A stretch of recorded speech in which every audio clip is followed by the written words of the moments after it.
Hi everyone, I'm the nature guy and I'm here in my front yard at Camp Asable by my hummingbird feeder because it's early September and it's one of the last days we'll probably see hummingbirds. They head south. Weather gets too cold, there aren't enough flowers, and it just gets too cold for them at night. But I just love hummingbirds. And if you've had a hummingbird feeder at your house, you've been able to enjoy them. And even if you don't, you realize that hummingbirds are really something special.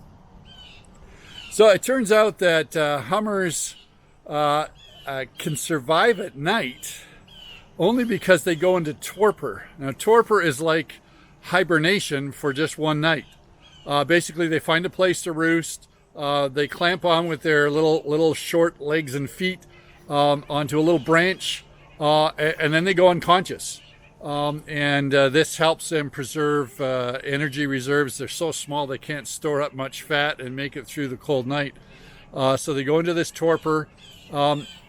Actually, they're so out of it, you can go up and if you find one, you can poke at it and it's just asleep. And then when morning comes, the sun comes out, warms them up, and they come to and off they go to their feeding schedule.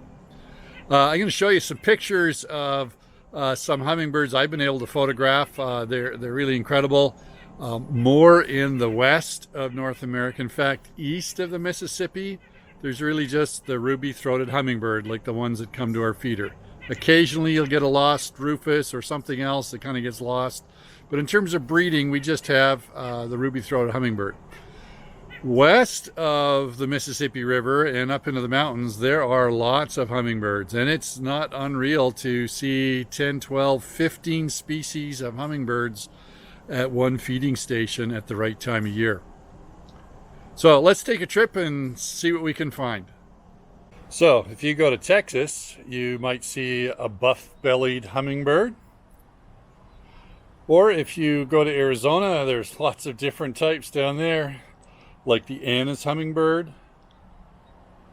This is a broad-billed hummingbird and a broad-tailed hummingbird.